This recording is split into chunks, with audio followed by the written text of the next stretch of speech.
రమాదేవి రోజాని నా కోడలు యువరాణి అంటూ అందరికీ పరిచయం చేసేస్తుంది. ఇక రిసెప్షన్ చాలా ఘనంగా జరుగుతూ ఉంటుంది. రోజా మెల్లో ఉన్న రాజమణిహారాన్ని రమాదేవి మరీ మరీ చూసుకొని మురిసిపోతూ రాజమణిహారం రాజమణిహారం అని చాలా చాలా సంతోషపడుతూ ఉంటుంది.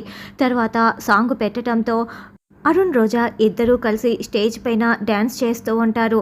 ప్రేమ్ చామ్ ఏమో ఇంకొక చోట నిలబడి వాళ్ళిద్దరూ అదే సాంగ్కి డ్యాన్స్ చేస్తూ ఉంటారు. అలా ప్రేమ్ చామ్ ప్రేమలో మునిగిపోయి చామ్కి ముద్దు పెట్టబోతూ ఉంటే చామ్ చాలా షాకింగ్గా ప్రేమ్ వైపు చూస్తూ ఉంటుంది. అప్పుడే సరిగ్గా ఉపేంద్ర ఫోటో పట్టుకొని మేడం అంటూ రమాదేవి దగ్గరికి వస్తారు. ఉపేంద్ర నీతో మాట్లాడాలి రా అంటూ గార్డెన్లోకి రమాదేవి లాక్కు వస్తుంది.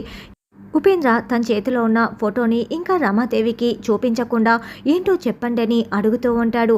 నేను ఎన్ని రోజుల నుంచో కలగంటున్న ఆ రాజమణిహారం నా దగ్గరికి వచ్చేసింది.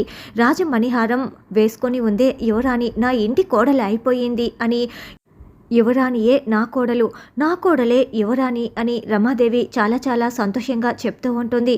ఏంటమ్మా ఏం మాట్లాడుతున్నారు? ఆ రాజమణిహారం మీ దగ్గర రావటం ఏంటి? యువరాణి మీ కోడలు అవటం ఏంటి అని ఉపేంద్ర అంటే, అవును నా కోడలు యువరాణిని నీకు చూపిస్తాను, రాజమణిహారం కూడా నీకు చూపిస్తాను రా అంటూ రిసెప్షన్ దగ్గరికి తీసుకువచ్చి అదిగో డ్యాన్స్ చేస్తుందే అరుణ్తో కలిసి నా కోడలు యువరాణి తన మెల్లో ఉంది రాజమణిహారం అని రమాదేవి చూపించటంతో రామచంద్రయ్య పెద్ద కూతురా అని ఉపేంద్ర చాలా షాకింగ్గా చూస్తూ ఉంటాడు. రోజానేమో ఇంకొక వైపు టెన్షన్ పడుతూ ఉంటుంది.